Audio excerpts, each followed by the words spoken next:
A self-satisfied smirk was spread across Elijah's face as he wove through the bustling streets of Glensworth with the rest of his team not too far behind.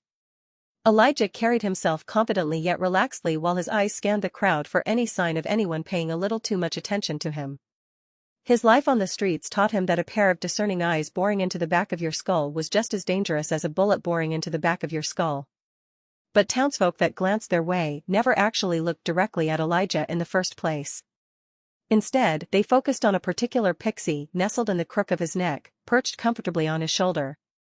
Each pair of eyes that managed to find Yana looked at her with subdued curiosity before immediately losing interest or mild disdain and recoiling as if she had already said something offensive. Of course, Elijah couldn't help but understand that feeling. It was only a matter of time before this little demon would say or do something out of pocket and cause everyone a headache.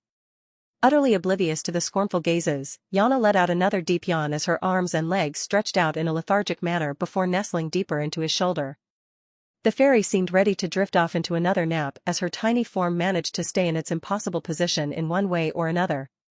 "You've been awful tired and quiet lately," Elijah suddenly spoke up, breaking the relative silence between them. Yana's eyes slowly opened as an annoyed "ha" escaped her lips. "Of course I am, you idiot," she growled softly. "I'm nurturing our minion to be the best minion a minion could possibly be." Elijah sighed deeply as he fought the urge to swat her off his shoulder. Instead, he decided to be just as insufferable back to her. "I'm just not used to someone so insufferably annoying being so quiet," he said with a smug smirk. The fairy snapped her eyes open this time as she fixed Elijah with an indignant look. "Rude. You're a horrible apostle," she shot back with a harumph. Close enough to overhear the exchange, Bennett decided to chime in with a look that said he thought whatever Elijah said was pure projection. "Talk about the pot calling the kettle black," he muttered. "Ben," Elijah's eyes floated towards Bennett and fixed him with a glare. "Shut the fuck up." Bennett let out a chuckle and opened his mouth to shoot back but decided just to let sleeping dogs lie. Meanwhile, Yana stood up, balancing perfectly on Elijah's shoulder as he twisted to squeeze between a particularly dense crowd and gave Elijah a piece of her mind. "I don't know what that stupid, annoying mortal means by pots and kettles," Yana scolded, poking Elijah accusatorily in the cheek, "but I agree. In all the eons of my eternalness, you're the biggest nuisance I've had the displeasure of being bound to." Elijah just rolled his eyes. Yeah, whatever," he muttered, glancing behind to ensure Coleman and Quan were still keeping up. "You're the one who picked me, not the other way around." Yana folded her arms and huffed indignantly. "Humph. How ungrateful. I bestow upon you the gift of eternity, a boon any mortal would scrape and claw for, and you have the gall to be so petulant." A scoff left Elijah's mouth as the streets started to clear out. "Oh yeah? And what exactly am I supposed to be grateful for?" he retorted, glancing at his shoulder at the tiny fairy, narrowing her eyes at him with her hands on her hips. "The constant headaches? The weird looks from everyone? Or maybe it's the joy of carting around a mouthy little fairy everywhere I go? Huh? Are you serious?" the little goddess shouted, sending her voice up an octave. "How utterly and absolutely ridiculous." She stomped her foot on his shoulder. "How can my apostle give any value to the opinions of such lowly creatures?" Yana threw her hands up dramatically, emphasizing her point. "They're mortals. Who cares how they look at you?" Elijah's eyes drifted to the stables in the distance, where the villagers from Twine Ward held their convoy. "I'm a mortal too, you know," he said, his tone measured. "So, of course, I'll care a little bit." "No, you're not, stupid," Yana interjected forcefully. "You're my dash." "Apostle," Elijah cut her off, rolling his eyes again. "Yeah, I know. Ya see? You're not immortal, you idiot," Yana declared triumphantly. Heaving a deep breath and pinching the bridge of his nose, Elijah chose to focus on the point he was trying to make. "Look, you shouldn't devalue mortals. Everyone has a use, Yana." The fairy scoffed, clearly finding the notion ridiculous. "Huh? What? Like that absolutely useless one you tried to bind earlier? What is her use? Are you going to use her to breed me more apostles?" Yana's voice dripped with disdain. "If not, then I can't possibly see a reason for her existence. What a waste of my time and energy." "That's not the point, Yana," Elijah groaned as he suddenly stopped and tilted his head to the sky in exasperation. Furii is going to be crucial in establishing our foothold here. Bah, you and your petty schemes. Yana waved her hand dismissively. You should be focusing on more important things, like gathering more worshippers and minions. Elijah rubbed his face before pulling his hand down, trying to ward off the mounting frustration. Finally, he decided just to capitulate. Yes, fine, he said with a weary voice. I'll get right on it, your worship. More devotees and minions, got it, your worship. Yana tilted her head up in satisfaction, a smug smile playing on her tiny lips. Good, she declared. I expect good, powerful worshippers, not like that pathetic stray you just picked up. She pointed her finger at him accusatorily. We can't get a crumb of power from someone so weak and insignificant. Elijah once again acknowledged her half-heartedly, hoping she'd finally shut up. Right, of course. Only the best for you, O mighty one. Yana harumphed once more, seemingly satisfied with his acquiescence. Without another word, she jumped off his shoulder and disappeared into his pocket, presumably for another nap. Finally, a silence settled between the group that allowed Elijah to suck in a deep breath and let out a long, exhausted sigh. He glanced towards the crowd of townsfolk shoving themselves into Merchants Row to see Coleman and the rest of the team suddenly pop out. They didn't even acknowledge Elijah or Bennett as they moved to the other side of the street and made their way toward the stables. I don't know how you two deal with each other, Bennett's voice rang out, causing Elijah to turn his head to see that he was being stared at with a blank look that said he was already over all of this. Bennett then shook his head as he started walking off towards the stable himself, but before he left earshot, he finished with, I'd have killed myself a long time ago if I were either of you. A moment of disconnect befell Elijah as he watched Bennett's back as he walked away. The medic just stood there, watching his team greet the villagers of Twine Ward as he brought his hand to his eyes and pushed them in. Here he was, in the middle of some deranged fantasy world, with a deranged goddess napping his pocket, all the while becoming deranged himself. Absolute madness. Jesus, save me. Elijah murmured as he tried to suppress the headache building behind his eyes. But even that moment of quiet exasperation was interrupted by more insanity. Hey! A sharp kick from his pocket accompanied a small, angry voice. Hey, you're not allowed to worship anyone else. Elijah felt the repeated kicking in his pocket as Yana apparently took offense at his casual invocation. He let out a sad, derisive laugh, tilting his head back to look at the sky with a defeated expression. Yana, save me. He corrected himself with a voice full of sarcasm and genuine weariness. The kicking abruptly stopped. After a moment of silence, Yana's voice drifted up from his pocket, sounding distinctly satisfied with the change. That's better, she declared, settling down. Closing his eyes, Elijah took a deep breath to process the absurdity of his situation that threatened to overwhelm him. Right, he muttered, more to himself than to Yana. How could I forget? He finished before moving towards the stables, where the rest of his team was gathered. When Elijah finally approached, he was struck by the unique blend of familiar yet alien elements. The structure itself was massive and far larger than any stable he'd seen back home. Its walls were a mix of sturdy stone and intricately carved wood, with strange symbols etched into the beams that seemed to shimmer faintly in the sunlight. The roof was made of wood beams with what looked like standard logs at first glance, but upon closer inspection, Elijah noticed it had a living quality, shifting positions as the light hit it from different angles. Large, ornate doors stood open, revealing rows of stalls inside, each easily thrice the size of a standard horse stall. But it wasn't just the structure that caught Elijah's attention. The animals housed within were a menagerie of the bizarre and fantastical. Alongside more familiar horses and oxen, some creatures defied description, six-legged beasts with scaled hides, bipedal bird-like raptors that craned their heads and cooed, and even what appeared to be some sort of buffalo rhino with a horn as big as its head. In the midst of this otherworldly scene, Coleman stood conversing with Danu, the new village leader, while the villagers from Twine Ward huddled around them. As Elijah drew closer, he could hear snippets of their discussion. And the merchant we usually deal with should be arriving a tree soon to buy our furs and grain, Donna said, rubbing his weathered face as it creased with hope and worry. He hadn't been buying nothing at market price, and it's just been going lower every month. Coleman's posture was relaxed but attentive as he nodded. That's good to hear, he replied, his tone friendly and encouraging. Tell me more about this merchant. How long have you been doing business with them? Elijah looked between Coleman and Danu as they spoke and decided to keep his mouth shut. He decided to sit this one out and allow Coleman to handle it. The team leader seemed in his element now that the spicier tasks were out of the way, and these kinds of dealings with locals were more in his comfort zone. They were consistent with what was taught at Robin's Sage and the various unconventional warfare classes. And if Elijah was honest with himself, he couldn't be asked to butt in. He just couldn't give a flying shit about involving himself in something he didn't need to be involved in.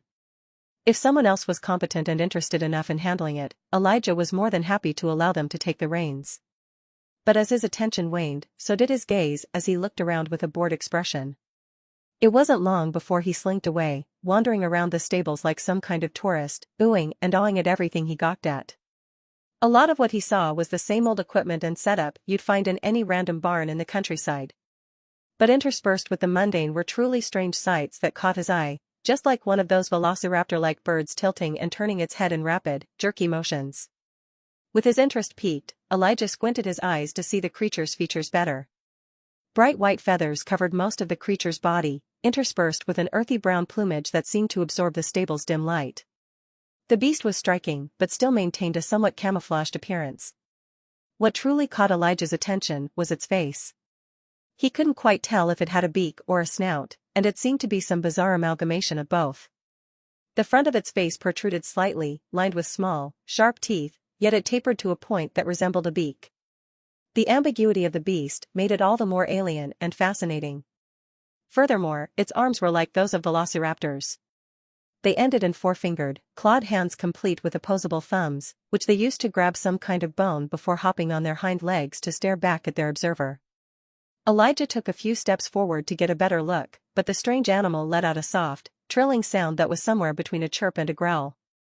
"Careful, now." A familiar voice resounded from behind. Looking over his shoulder, Elijah found that Jael, Eileen's friend, was approaching with an armful of hay.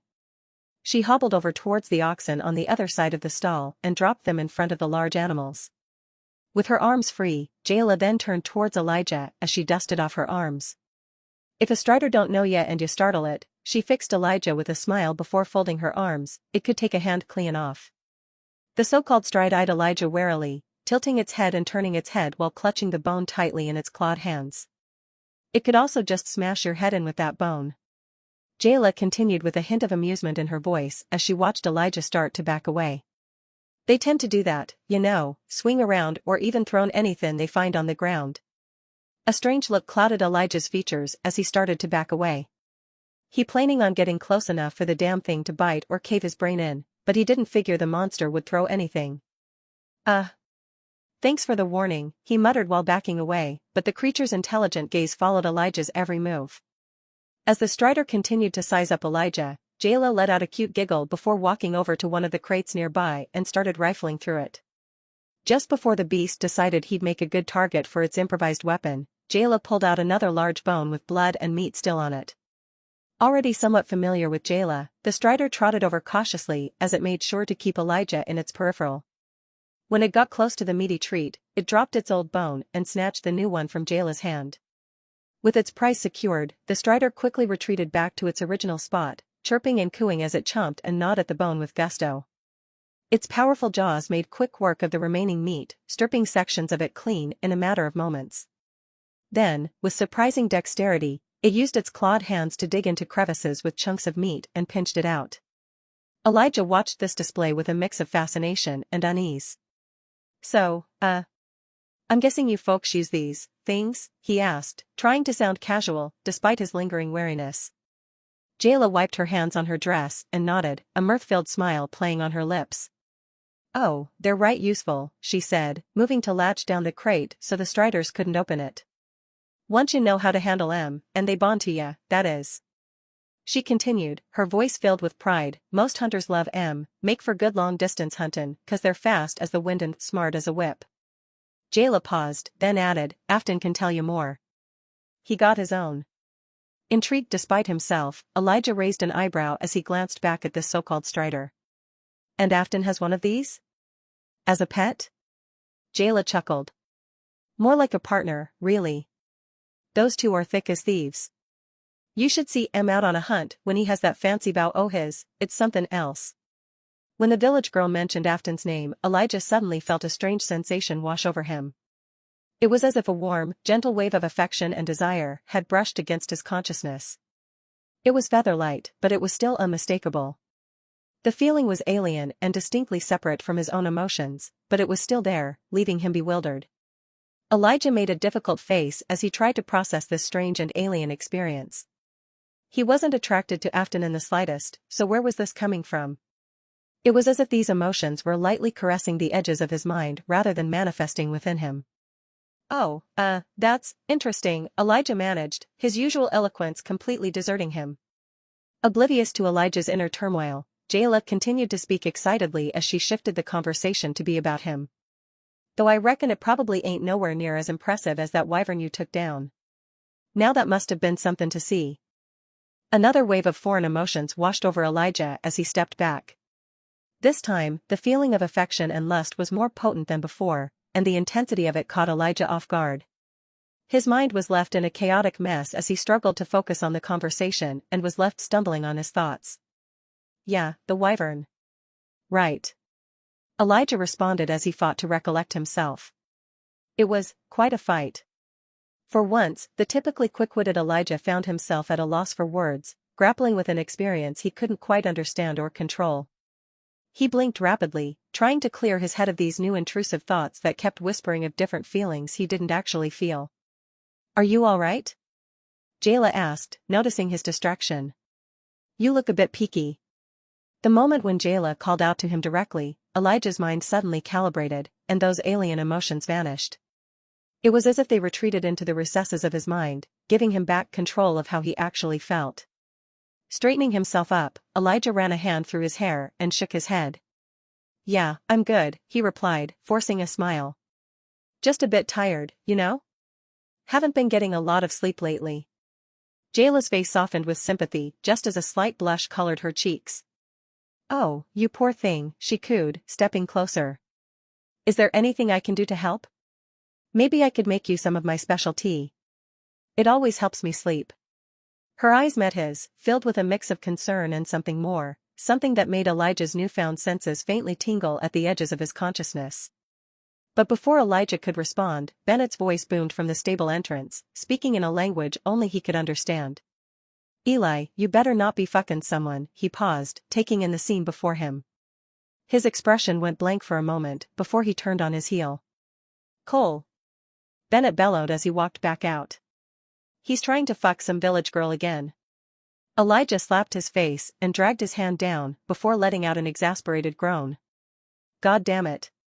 Following Bennett out of the stables, Elijah felt the cool breeze welcome him and whisk away the smell of strange animals.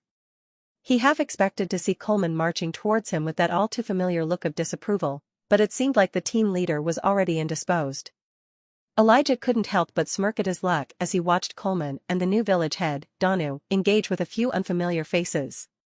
Meanwhile, men and women bustled around them carrying grain, furs, and other goods and loading them into empty horse-drawn carts. These weren't the rickety wagons that the villagers of Twinsward had been using, these were heavier, sturdier, and clearly built for hauling substantial loads. As Elijah and Bennett neared the mass of people, they finally got a better look at one of the newcomers, a portly fellow with a sheen of sweat on his brow. The man was dabbed at his forehead with a handkerchief before nervously bringing his hands close to his chest. My apologies, the rotund man spoke in a quivering voice. I understand you're used to speaking with Master Simul, but unfortunately, he is indisposed. Almost immediately, Elijah's interest was piqued by the man's cadence and nerves. Without being consciously aware of it, Elijah could feel the man's frazzled nerves brush against the recesses of his mind. It felt like a combination of anxiety and fear, reminiscent of a herbivore realizing a wolf was staring it down. And as he observed, Elijah spotted the source of that anxiety. The portly man kept flicking his eyes towards Coleman, who was glaring dead at him. The intensity of Coleman's stare was the catalyst for the waves of unease that Elijah was sensing. But this was all compounded when Donna responded, yeah, but the master's always been giving us a whole gold fare everything. I hear silver, and I ain't feelin' like I be gettin' what's fair. He said with a troubled look. The portly man spoke up immediately, not letting Donna continue. His words came out in a rush, but it's the same V-value, Mr. Donu. We're just paying in silver. Coleman suddenly interjected, his voice sharp and authoritative. Hold on, how much silver are we talking about? Startled by Coleman's sudden question, the fat merchant yelped and jumped. Oh. It's enough, he said nervously, avoiding looking directly at Coleman. Elijah could feel the man's anxiety spike, the sensation washing over him in waves. It was almost overwhelming, and he had to concentrate to keep his own composure. How much is enough? Coleman asked in a dangerous tone as his eyes bore a hole into the side of the merchant's head. Caught by the weight of Coleman's challenge, the merchant began to squirm, both physically and verbally. His words came out in a nervous rush, peppered with stammers and half-formed excuses. "Well, you see, good sir," he began, wringing his hands, "the market's been quite volatile lately. Exchange rates, you understand. Very complicated business, really. And with the recent, disturbances in trade routes, we've had to make certain adjustments." Not a single word left Coleman's mouth as he just narrowed his eyes at the man. He was clearly not buying a single word, but the merchant pressed on with his voice taking a wheedling tone. "I assure you, we're offering a very fair rate. More than fair, considering the circumstances the Imperials are putting us in." The merchant spoke in rapid order, looking back to Danu, hoping to overrule this newcomer. "Master Simon would agree if he were here. It's all about maintaining good relations, you see. We value our partnerships, especially in these trying times." The merchant's eyes remained fixated on Danu, searching for any sign of acceptance. But it appeared the new village head simply just turned to Coleman for guidance. "Where is Mr. Sofen? I'm sure he will be more agreeable," the slimy merchant said, wiping his brow again. "We have an understanding, and he knows our rates." Crossing his arms, Coleman decided to turn the screws on the man a little bit as he spoke in a cold and matter-of-fact tone. "Sofen? He's dead." He nodded toward Danu. "This is the new village head." The merchant seemed to freeze at that, his mouth flapping like a fish out of water. Dead? What do you mean dead? What happened?" Coleman, however, wasn't about to let this swindler off the hook so easily. He pressed on, refusing to allow the subject to change. "That doesn't matter. I want you to tell me how much silver you're actually giving him." Taking another step closer, Coleman caused the merchant to squeak again. The portly man's eyes darted around frantically, looking for an escape. Suddenly, his gaze landed on the second person everyone seemed to have ignored until now. Standing with a rather exasperated look on her face was a petite woman with deep red hair tied into braided pigtails. She stood by the cart, watching the drama unfold with an unamused expression. Aori, why are you just standing there? Help me," the merchant pleaded, his voice cracking with desperation. Elijah, who had been silently observing the exchange, felt a shift in the emotional landscape. The merchant's panic was still palpable, but now, a new presence was in the mix. He turned his attention to the woman, Ori, curious about what role she played in all this. Ori sighed deeply, her expression a mix of annoyance and resignation. Contrasting the merchant's frantic energy, the redhead gracefully and confidently stepped forward while dusting herself off. "I apologize for the confusion, master." Ori paused for a split second as a wave of disgust coursed through her after saying the word master. "Master Thubble isn't quite used to these kinds of deals," she said in a calm and measured tone. "Perhaps I can provide some clarity to the situation." Shaking her head, Ori stepped forward as Master Thubble slinked away, sighing in relief and wiping away the sweat on his face. The petite woman strode over to Coleman and Danu at a measured pace and looked up at the men with an air that spoke that she wasn't to be underestimated. "We're willing to pay you 76 silver and 98 copper for everything," she stated matter-of-factly. A few moments of silence passed as Ori didn't even acknowledge Danu's existence and continued to stare directly at Coleman. It was clear that she had thought this freelancer-looking human was the one who was actually in charge and not the chunky blacksmith. Coleman finally broke the silence as the standoff continued by glancing at the newly minted village head. "Is that a reasonable price?" Concern clouded Danu's features as he did his own arbitrary calculations by comparing it to how much metal he could buy with 1 gold compared to a silver. But that soon ended when he realized he couldn't precisely formulate an honest answer because he still didn't know how much silver went into a singular gold coin. "I gotta admit, I ain't much of a counter, nor was anyone other than Sofen, really," he said while scratching his cheek. "We usually be trading it for a gold and a small pouch full o' silver, but since the Empire been runnin' all over the place, we be havin' to settle for 1 gold. With her arms on her hips and an expression that clearly said she had better things to do than deal with peasants, she shook her head and sighed. 1.5 gold, to be exact. The petite redhead answered for them, shooting Danu a judging look. And how much silver is in a gold? Coleman asked as his eyes narrowed slightly. A flicker of annoyance crossed Ori's face as she let out a derisive sigh. 100 silver makes a gold, she replied tersely. She couldn't quite understand why some bumbling idiot would bother trying to negotiate numbers with an idiot and waste her precious time. Coleman's eyes narrowing as he processed the information. So, you're already taking off 1/3 of what you usually pay them by only giving them 1 gold, he began with a scoff. And now you want to take another 1/4 on top of that? A look of surprise momentarily spread across Ori's face, causing her eyes to widen slightly. She had yet to run into a human freelancer, especially in these parts, who was familiar with numbers, let alone arithmetic. A few were capable, but they were always bumbling around, adding and subtracting on their fingers. This one, however, had just sped through it all in an instant in his own head. It was as if he was formally educated. Ignoring Ori's look, Coleman instead turned his ire towards the supposed master, Thubble. You think you can come out here and cheat these people? Take advantage of them just because they're not as good with numbers? His voice grew into a growl as he addressed the merchant. Master Thubble began to stammer as his earlier panic returned in full force. And no, that's not, we wouldn't, it's just the market conditions. But Coleman was having none of it. He started to march aggressively towards the merchant, balling his fist as if he were going to hit him. Market conditions? Is that what you call gouging honest people trying to make a living? As the team leader confronted the merchant, Elijah was suddenly hit by an overwhelming wave of intense fear rolling off the fat man. For some reason, the sensation was so powerful this time that it was almost tangible. Elijah couldn't make out any words, but could feel the merchant's desperation. It was nearly as if he was reaching out for the woman's help, even as he physically yelped and curled into a ball, facing away from Coleman. The sensations were so profoundly strange to Elijah that he couldn't help but stare and gawk at the man. However, all the sensations he was starting to feel started to evaporate, and in its place was a feeling of extreme nausea and fatigue. Trying not to double over and yak on his shoes, Elijah grit his teeth and furrowed his brows as he fought that sensation. At the same time, Elijah's muscles grew heavy, and his vision began to blur. It felt like he had to nearly fight tooth and nail to keep some semblance of composure and not just drop to the ground and vomit all over himself. But after a few minutes, the nausea went as fast as it came. The fatigue still lingered, but Elijah found a modicum of equilibrium as he felt these new sensations fade away in their entirety. But before they completely vanished, he felt a sharp spike of respect? Admiration? The feeling wasn't his own and seemed to be directed towards Coleman.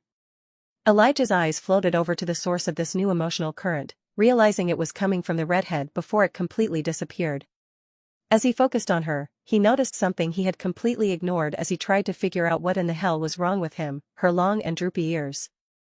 They were just like that one girl Yana had claimed as a servant, Isael. After finally collecting himself, Elijah elbowed Bennett. Hey who's the girl with the big-ass ears again? He whispered, trying to maintain his cool, calm, and composed demeanor. Bennett looked at him as if he was insane. What? What do you mean by big ears? The hell are you on about? He glanced around, seeing only humans and a few elves. Which one? There's like 5 around us, he said, furrowing his brow. Elijah stared at Bennett as if he was profoundly stupid. No, not the fucking regular elves. I mean the one with the super long droopy ears, you shithead. He nodded his head towards Ori. It was Bennett's turn to stare at Elijah as if he was profoundly stupid. What the fuck are you talking about? He responded quietly as he looked between Elijah and the petite woman. She has regular-ass human ears. Are you high? An insane sense of dumbfoundedness was evident on Elijah's face as he pinched the bridge of his nose. The insanity of the day was most likely getting to him, and he was in no shape or form to deal with any more bullshit today. Just the redhead, he said, flustered and annoyed. Just tell me who the fucking redhead is, okay? Christ on a stick. Bennett, still looking at Elijah with concern, finally relented. That's Ori, I think. She's apparently a merchant apprentice of Fatty over there. Bennett gestured towards the large, rotund merchant being verbally assaulted by Coleman. They're a part of a merchant guild or something. But seriously, man, are you okay? Bennett gave Elijah the side eye as he looked him up and down. You're acting weird as hell, he said in a judging tone. Elijah waved off Bennett's worry. I'm good, he insisted. Probably just ate something funky or whatever. A snort left Bennett's mouth as he shook his head. Told you not to eat that weird pepper thing. Offense colored Elijah's face as his head recoiled, and gave Bennett a look that said he was having none of this. Bitch, he retorted with a furrowed brow and looked Bennett up and down as if he was sizing him up. Your hoe ass ate it too. I don't want to hear that shit from you. Yeah, but I don't look like I'm about to shit my pants. Bennett wore a haughty look. Clicking his tongue, Elijah shook his head and walked away from the infuriating man. He walked toward Coleman as he grilled the merchant, ending up near Ori and Quan. By now, the effects of whatever he had been feeling had entirely dissipated, and all three of them watched as Coleman interrogated his victim for information about the inflated prices.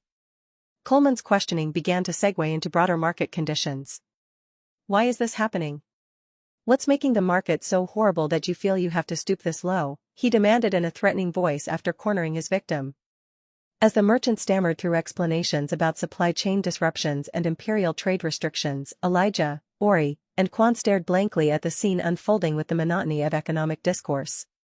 Now that Elijah no longer felt like he needed to hurl all over himself, a mischievous glint flashed in his eye as he glanced over at Ori. Shouldn't you go help your master or something? He asked, shifting his gaze towards the sweating merchant. Huh? Ori's voice oozed with offense as she gave Elijah an annoyed side-eye as fiery as her hair. Master, she repeated with a snarl playing at her lips. But then, her eyebrows shot up as the realization washed over her. Oh, right. My master, she replied as if she had just remembered that was her role. Yes, right, he is indeed my master. Catching the slip, Elijah huffed in amusement as he eyed her up and down. His interest was piqued.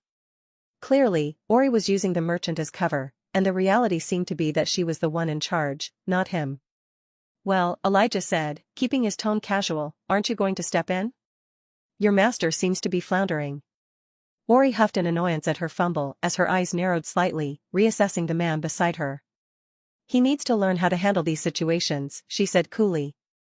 I can't always be there to bail him out. Elijah's lips curled into a teasing smirk. Business must be hard without having reliable and competent subordinates, huh, he said, his tone light but probing. I mean, if you have to babysit your master constantly, it must really cut into your productivity. Irritation flared with Ori as her unsavory look turned into an outright glare. She remained silent for a minute, debating what to tell him, but she realized there wasn't much she could say to throw them off. And you are? She asked, turning to face Elijah fully. Her voice was calm, but there was an undercurrent of curiosity and wariness. I've never seen any freelancers like you in these areas before. Most of the freelancers I've encountered can't string more than 4 sentences together, and here you are, spewing mana everywhere and doing arithmetic in your head. She paused, her gaze intense. Who are you people? For a moment, Elijah froze at the observation about mana. Was Yana doing something strange again? His hand lightly brushed against the pocket where the little fairy was nestled, but he felt that she hadn't moved an inch. And that was soon confirmed by the feeling her kick around in agitation before settling down. Moving his hand away from the furious goddess, Elijah elected to turn his focus back onto Ori and fixed her with his usual suave smile. We're a group of out-of-town specialists, he answered smoothly. Called in to handle a few delicate situations that are choking up the city's trade. A hum left the petite red-headed woman's mouth as she narrowed her eyes. But her scrutiny only lasted as she seemed to buy the explanation and wave her hand dismissively. Figures, she said with a hint of disdain. That makes sense. No one in this town has the intelligence or ability to add 2 numbers together, let alone deal with fractions. Elijah chuckled, sensing an opportunity to gather more information. Sounds like you've had your share of frustrations dealing with the locals. I'm guessing that's why you need your master as a front? Ori's eyes narrowed slightly, but there was a glimmer of respect in her gaze. You're perceptive, she admitted. Let's just say that it's often advantageous to be underestimated in this line of work. Especially when it comes to Imperials. Another round of silence dominated the air, besides Coleman's interrogation as Ori fixed Elijah with an intense stare. It was as if her mind was racing, processing all the information she had gathered before opening her mouth. She had to decide whether to just throw it all out there or choose her words carefully. But Ori never found herself a smooth talker, so she decided to shoot it straight. And the Imperials is the problem you and your people are here to solve. Isn't that right? She said, her tone laced with knowing confidence. It was Elijah's turn to be taken off guard. He opened his mouth to respond, but Ori continued before he could formulate a reply. I think our interests align, she interrupted in a low and deliberate tone. Maybe we can find some common ground and help each other. A sigh left Ori's mouth, and she plopped down into a plush, ornate chair in a dimly lit office once certified by the Merchants Guild. Her fiery red hair, braided into twin plaits, framed a face set in a mask of cool indifference as she stared at two of those out-of-town freelancers. With one leg crossed over the other, Ori's foot bounced rhythmically as she regarded Coleman and Elijah with an appraising gaze. Her green dress, cinched at the waist with a sturdy leather belt, rode up slightly, revealing her thigh and the tops of her well-worn, buckled boots. The room itself bore the scars of recent violence. Holes pockmarked the walls, furniture lay in splintered ruins, and blood-stained curtains fluttered in the breeze from a shattered window. It was clear that someone had attempted to clean up, but there was only so much one could do. It was pretty evident that a rather fierce struggle had taken place. I apologize for the unseemly display. Ori finally spoke as her eye fluttered between the two. But hopefully, this will suffice for our negotiations. For a few moments, silence reigned as the two men peered around at their surroundings with questioning looks on their faces. But it was Coleman who spoke up first as he fixed Ori with a challenging gaze. So you're the one who's running the show, he said, his tone matter of fact. Can't say I'm surprised. A huff left Ori's motu as she waved her hand dismissively. Oh please, I'm just a consultant, she countered. Simal's the one who actually runs the things here. Neither Elijah nor Coleman believed her and gave each other an amused look. But Elijah's interest was piqued at the mention of Simal's name. He remembered Azaleen telling him about a merchant named Simal and his role in setting up a smuggling operation. Moreover, he also recalled the bandits just outside of town that were supposed to be under his employment, saying he was indisposed or something. Simal? Elijah prompted in a careful and neutral tone. And where is he now? Ori clicked her tongue, throwing a singular pigtail over her shoulder. A little dispute concerning a few of the less legitimate business associates occurred, she grumbled in frustration before gesturing around the room at the destruction. And as you can see, it didn't quite go well. Coleman furrowed his brow as he eyed the blood stains and the destroyed desk. Is he dead? He asked bluntly. Another sigh left Ori's mouth as her fingers tapped the chair's arm rhythmically. Not quite, she said ominously. He's been arrested on suspicious that the town guard or Imperials, by all means, shouldn't even have in the first place. For a few moments, Elijah couldn't help but stare at Ori as he tried to stop the smirk forming on his face. This was the most pathetic attempt at doublespeak he had ever seen. Wait, Elijah waved his hands, trying to suppress a chuckle, and moved a bit closer to confront Ori. You just said he had a scuffle with some thugs, and now you're saying he's been arrested? This isn't lining up. The tension in the room turned up a notch as Ori quietened and narrowed her eyes at the offender. You're right, she admitted in a low voice. It's not lining up because I'm not telling you everything. She adjusted herself by swapping the positions of her crossed legs. The situation is complicated. She paused, seeming to weigh her words carefully before continuing. The thugs I mentioned? They have connections with the Imperials. She almost growled as her leg began to bounce restlessly. This wasn't just a simple business dispute. It was a targeted attack, and Simal's arrest was their end goal. A hum left Coleman's mouth as he realized their speculation was correct.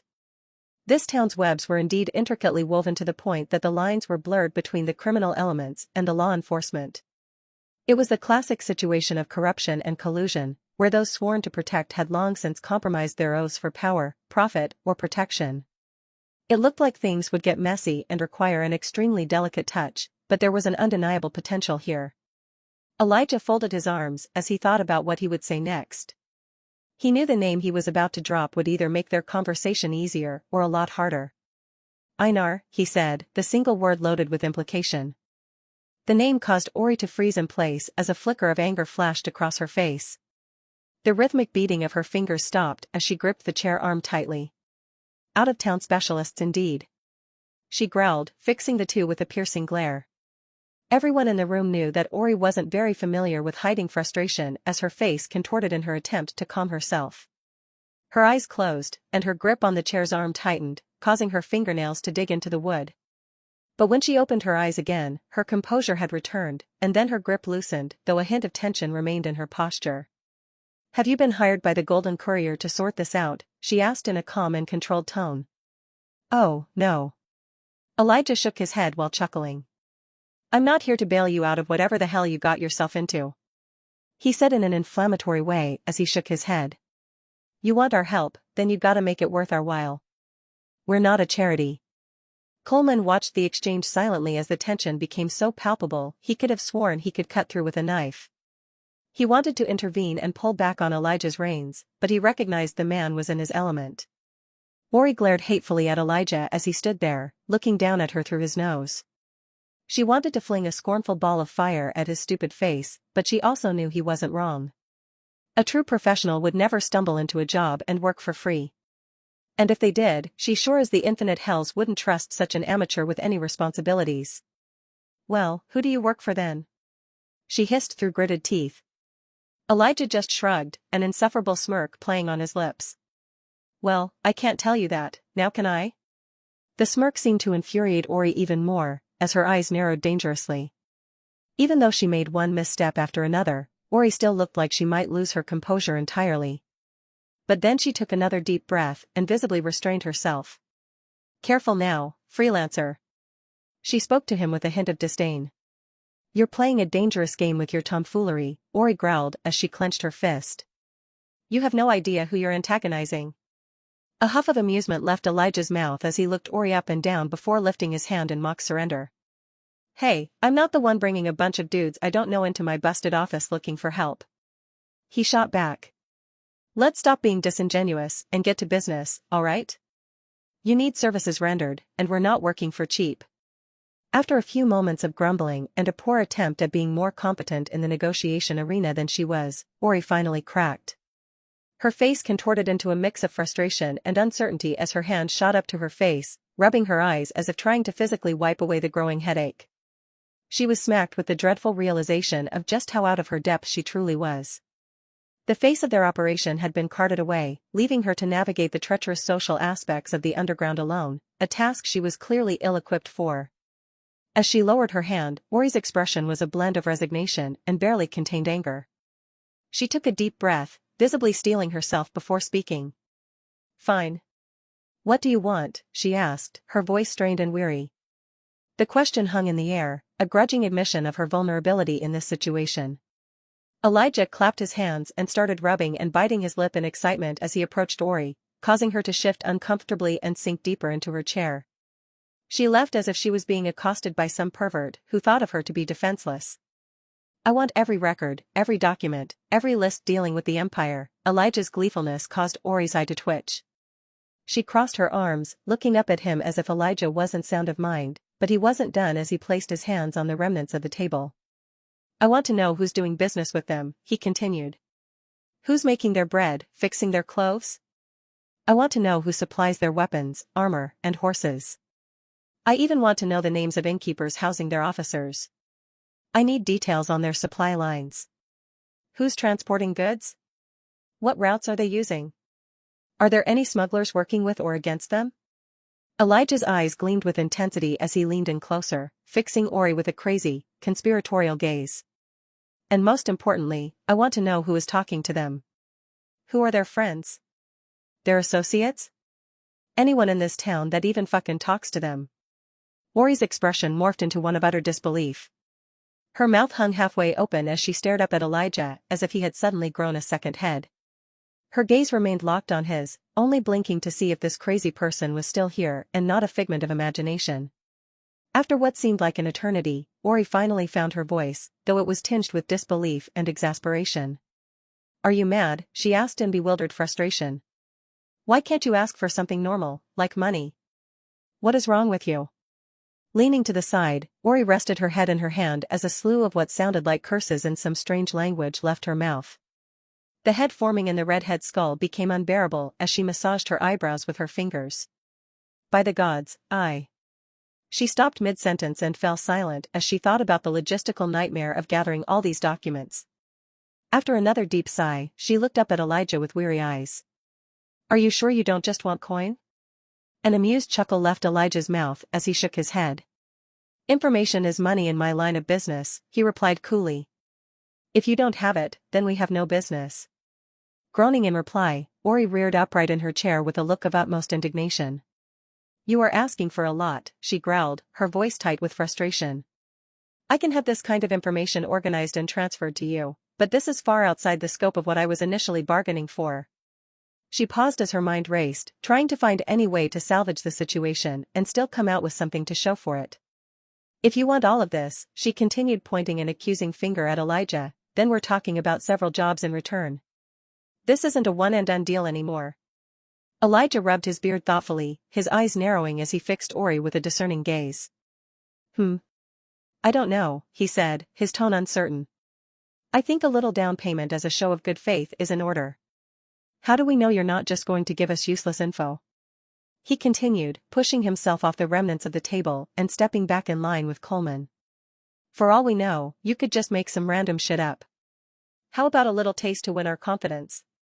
Ori's head jerked back as if she had been physically struck, her face contorting in offense.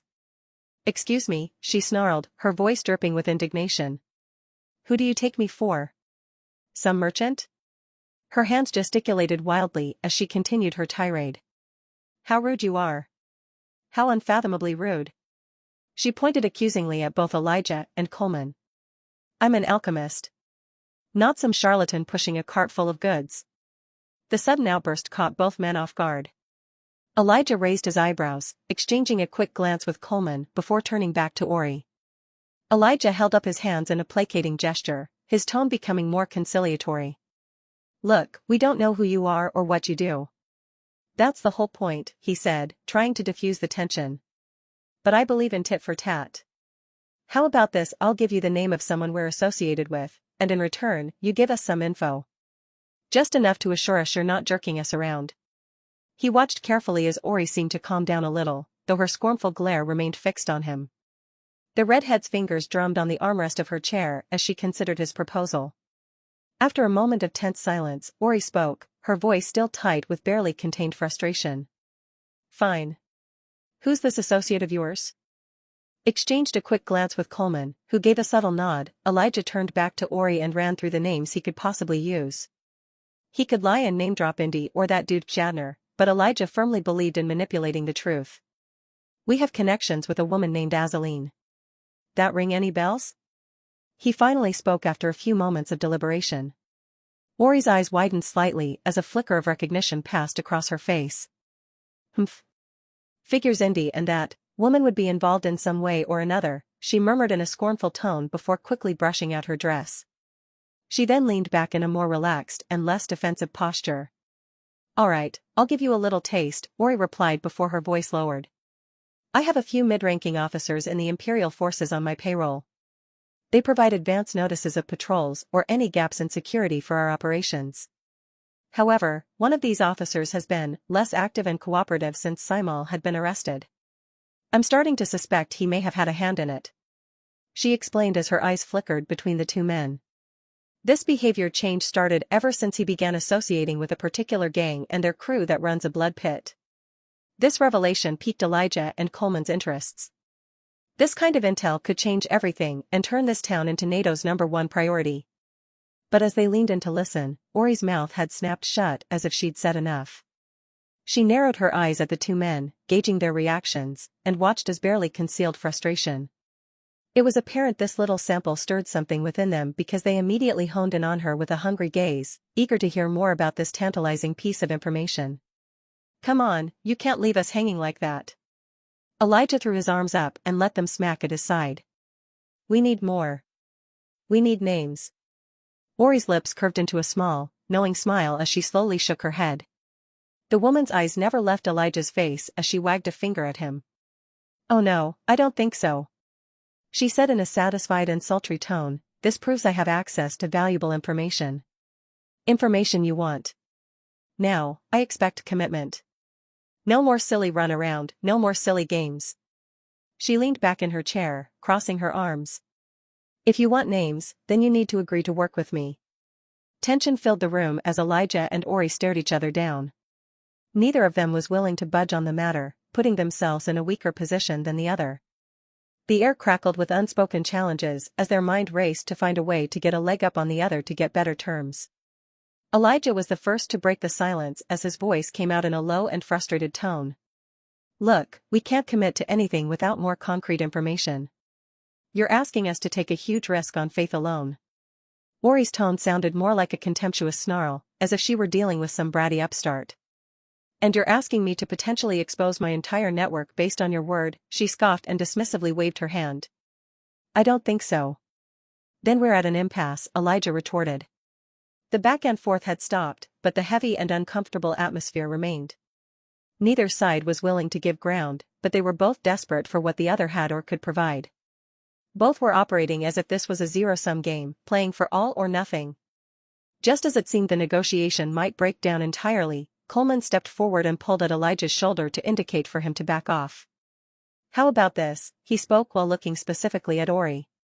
We'll do jobs on commission. You give us a piece of information that's substantial, but not everything is payment. He looked between Ori and Elijah. That way, we both can prove our worth without fully committing. If it goes well, we can discuss a longer-term arrangement. Elijah hummed in interest at that prospect. It wasn't ideal, but it was fair. Only if we get the right to refuse a job if it's unreasonable. He spoke up, putting an addendum into the proposed arrangement. Ori tilted her head, considering the proposal, while she drummed her fingers on the armrest of her chair. After a long moment of thoughtful deliberation, she finally nodded. I find this agreeable. Some of the tension in her shoulders started fading away as Ori spoke. If this is the case, my commission may overlap with the information I provide. What do you have in mind? Coleman responded after letting go of Elijah's arm. Bringing a finger to her chin, Ori's eyes went off to the side as if she was considering options before her voice came out in a severe tone. I need to know whether or not that unresponsive officer had anything to do with Simal's arrest. Disdain and indignation flickered in her eyes as she spoke. I don't care how you find out or what happens to him, but I need to know if he's uninvolved. And, if he is indeed involved. She paused, her voice taking on a dangerous edge. He needs to be removed. A feral but shallow grin spread across Elijah's face after hearing they had no restrictions on how to execute this new job. Give the names, and we'll look into it. A sigh left Ori's mouth as she brought her hands together and tapped her fingers against each other. The blood pit owner's name is Hovum. She spoke in a tone that sounded like she was doing so through great effort.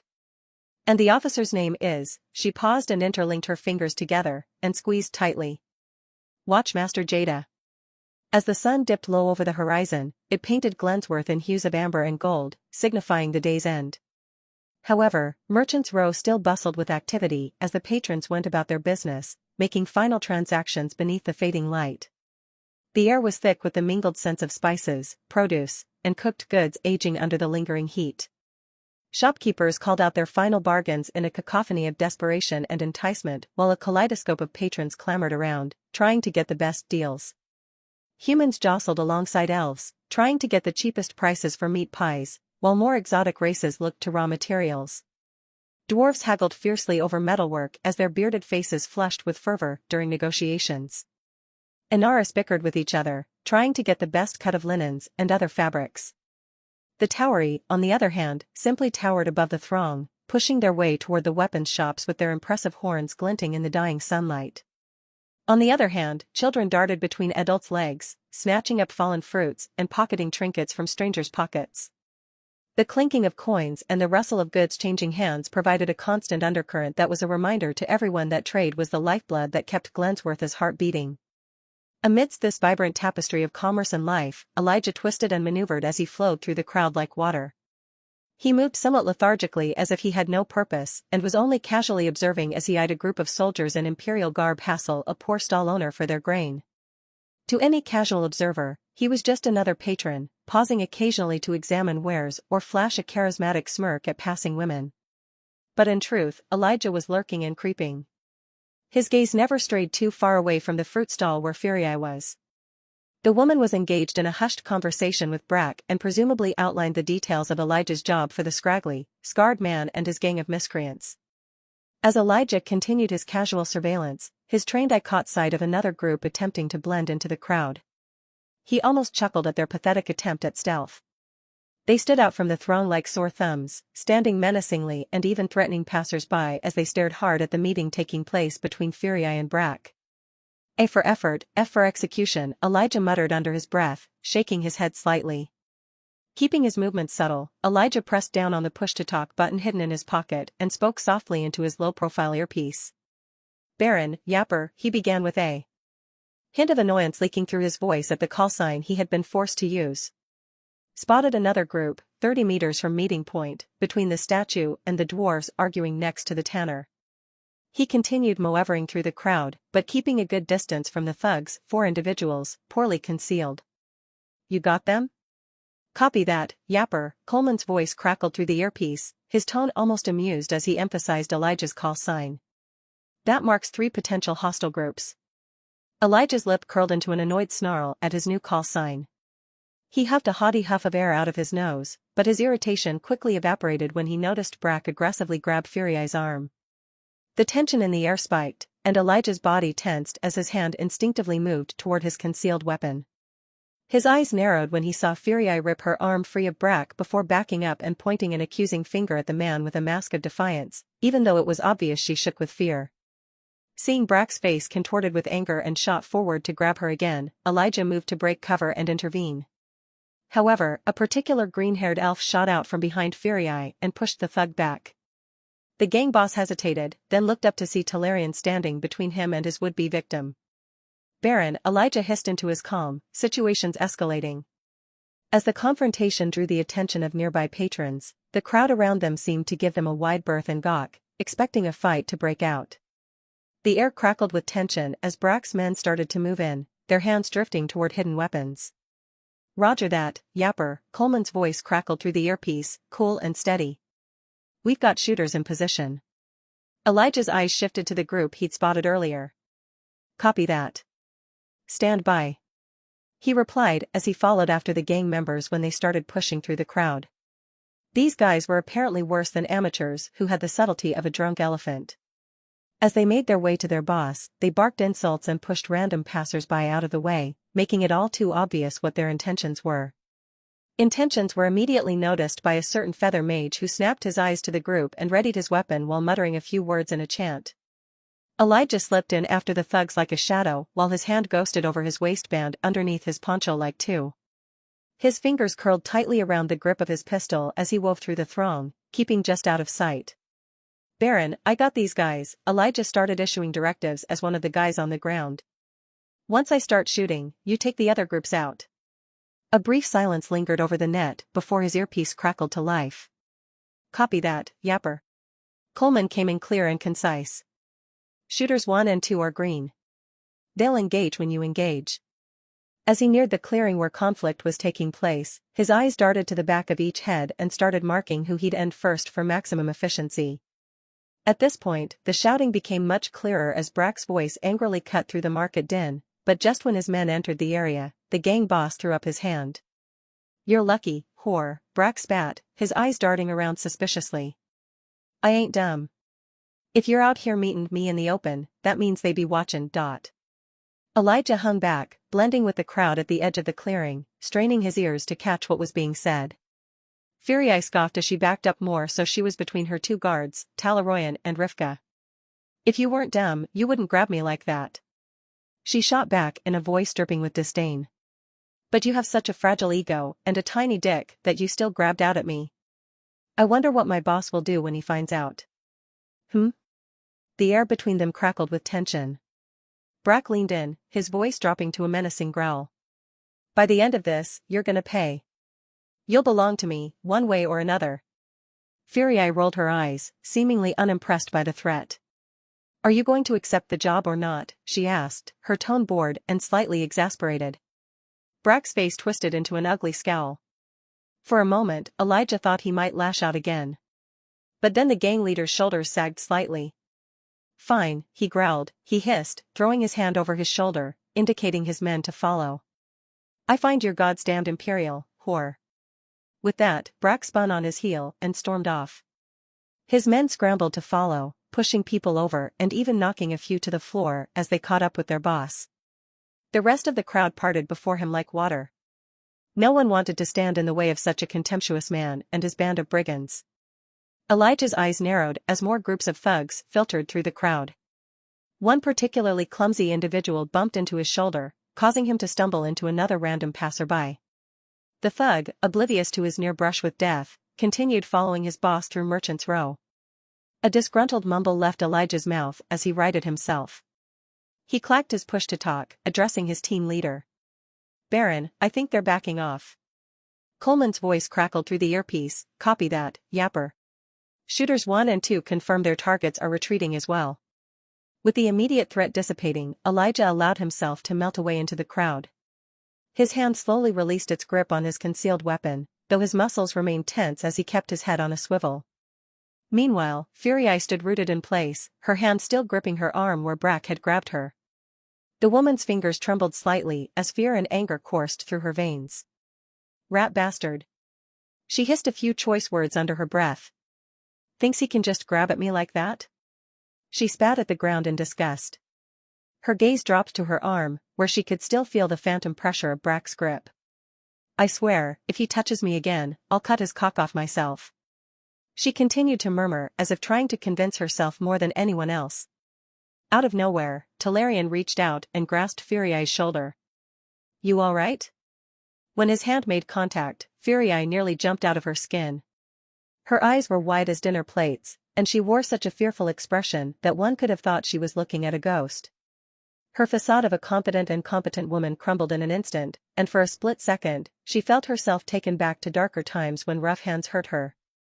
With a sharp breath, she jerked away from Talarian's touch and backed away a few steps with her hands clutched at her chest.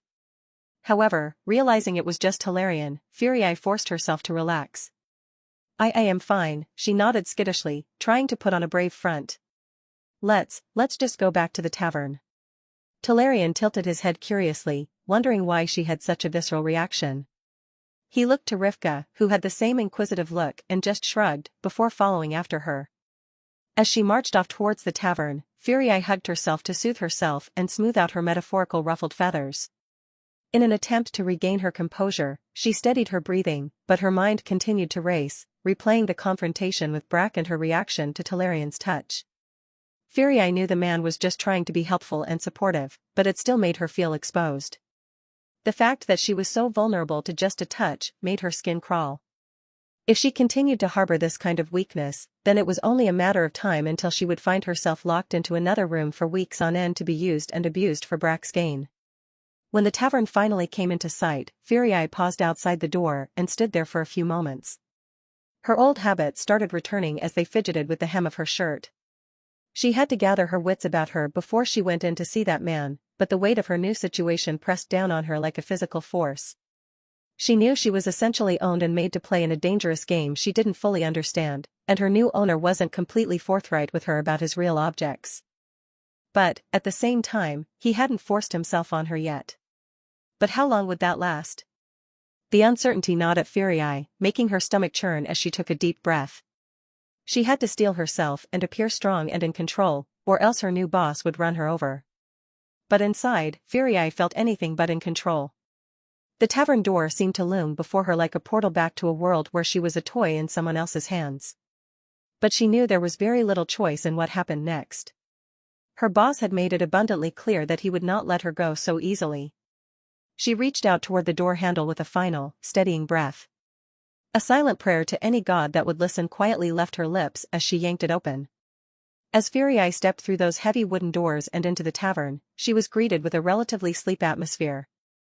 Only a few patrons lingered, most of which were engaged in a couple of pitiful attempts to charm the working girls into a lower price as they served them food and drink. The air was thick with the scent of ale and low conversation murmurs, making it impossible to spot anyone of note. Scattered throughout the room were faces Furie recognized as part of her new boss's crew. Each gave her a quick, appraising glance as she entered, as if scrutinizing each inch of her before returning to their previous activities. Furii was more than certain that the mix of curiosity and wariness in their eyes meant that they were trying to figure out where she fit in their hierarchy. But one face remained fixed on her, a sly smirk playing across its features. Her boss. She had always known him with his mask always on. But when he finally removed it, allowing her a clear view of his face, Furii was taken aback. Instead of the hardened, scarred visage she expected, she saw someone who looked as if they had no business dealing with the low lives of Glensworth. He was a relatively handsome man with long, dark hair pulled back into a messy bun. His beard wasn't exceptionally well-groomed, but it still framed a strong jawline, and she was more than certain that his features would go far with a bit of touch-up. Furii tried to project confidence when she approached her boss despite the unease, but it was apparent to everyone that she was putting on a front. Brack accepted the job, boss. She reported in a voice steadier than she felt. Elijah leaned back and nodded as his dark eyes studied her for a moment. Good, he replied, bringing his hand to his chin. Were there any complications? Bringing her hand to her arm, Furii rubbed the bruised arm where Brack had grabbed at her. Her eyes flicked downwards for a moment before she looked back to respond to Elijah, but he beat her to the punch. Other than the fact that he grabbed you, I mean. Elijah cut her off, noticing her nursing her arm. Taken aback by Elijah's observation, Furii quickly looked over her shoulder to Talarian and Rivka, thinking they had said something to the man. However, she found the two chatting with some working girls across the room. They had been together this entire time, and they all had just arrived so it would have been impossible for them to get word to her boss. Her carefully constructed facade began to crumble as she hugged herself. Why, she stammered, struggling to regain her composure. How did you know? Oh, I was watching, Elijah said in a manner as if that was the most obvious thing in the world. What? Did you think we're just gonna make you fend for yourself? That would be absurd. Furii's brows furrowed as she studied Elijah's face. She was used to the usual dealings that kids from the streets had to endure, especially in gangs. Protection often came at a steep price, if it came at all. Loyalty was bought and sold like any other commodity, and trust was a luxury few could afford. Elijah huffed in amusement at Furii's confused expression. Look, he continued with a chuckle, you work for us now.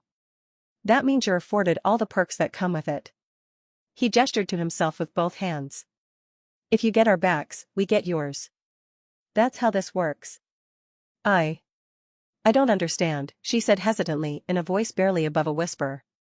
A sigh left Elijah's mouth as he looked back at the rest of the team. They gave him a look that clearly said, this is your circus, so you have to deal with your monkeys yourself. He turned back to Furii, rubbing his temples.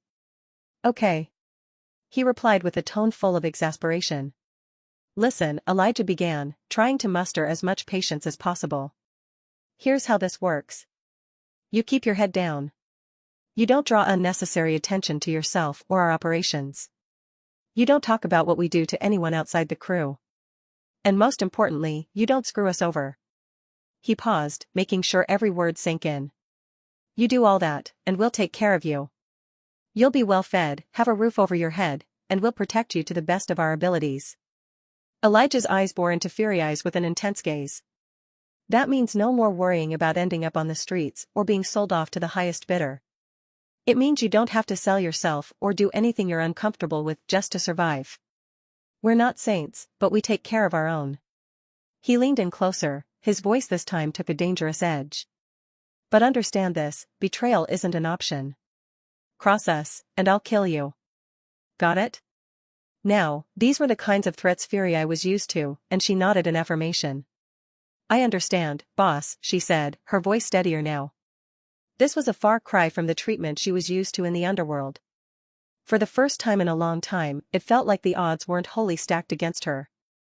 The rules were clear, the expectations set, and the lines of where she stood in the pecking order were clearly defined. She still wasn't sure whether this mysterious man was trustworthy, but she also had no real choice in the matter. Furii was just going to have to roll with the punches, and hope her throat wasn't slit when everything was over and done for. Satisfied with her answer, Elijah clasped his hands together. Good. Now, get some food and enjoy yourself a bit. He said, gesturing towards the platters of food with his head. I'm going to need you to head back out relatively soon. A mix of curiosity and apprehension quickly formed on Furia's face while piling food onto a free plate. Back out, she asked hesitantly. Yeah, Elijah confirmed, resting his chin in his hand as she watched her greedily grab the meat. I need you to find out who Hovem is and who he works for. I know he owns a blood pit owner, and I know he does business with the Imperials. Furia grabbed a fork and stabbed it into a piece of meat as a difficult look came across her face. I know him quite well, she said with discomfort evident in her voice. A twisted mind, that one.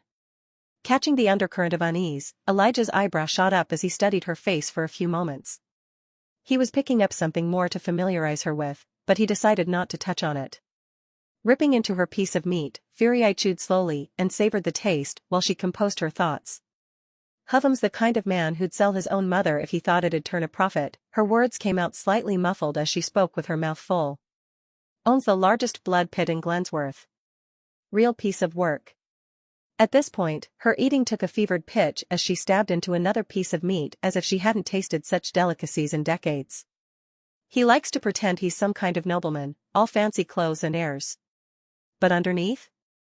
He's as vicious as they come. Enjoys watching the fights a little too much, if you catch my meaning. Furia's eyes lit up as her hand went to a loaf of bread. He's got connections everywhere. Imperials, local guards, other gang bosses, you name it. And the bastard got dirty on 'em all. She jabs her soiled fork at Elijah to drive the point home. Likes to use it to keep his little empire running smooth. She paused, thinking carefully about her next few words. But the thing about Hovem? He's always looking for the next big thing. Loyalty is as fickle as the wind, and right now? That's probably the Imperials. Elijah scratched at his beard thoughtfully, processing the information. Those kinds of people are really tricky to deal with, he mused, but they also have massive potential. Sounds like a real charmer. Coleman inserted himself into the conversation and spoke dryly. How deep do his connections go? Somewhat startled by the new voice, Furia turned to him nervously and put down her fork. She had never really talked to Coleman outside of a few formal greetings, so she wasn't entirely sure what to do with him or his position in her boss crew. And no, not really, she stammered. Last I heard, he was talking to some folks that were really high up. She paused, gathering her thoughts. When I was heading my gang, Hovem paid us to shake down a few tailors and bakers not working with the Imperials, but that's it. Elijah and Coleman meaningfully examined that revelation. A profound silence ensued, which made Furia even more uncomfortable. However, seeing as she wasn't getting any more questions, the woman hesitantly returned to eating. Switching to English, Elijah let out a troubled sigh as he tapped on the table. I dunno, man. That kind of guy is very high risk, high reward. He ran a hand through his hair as he ran scenarios through his head. If we can turn him, it could be a game changer. But if it goes south, we may just have to go for it, Coleman responded with a stressed outlook. Timetables are accelerating, and command is making their first move.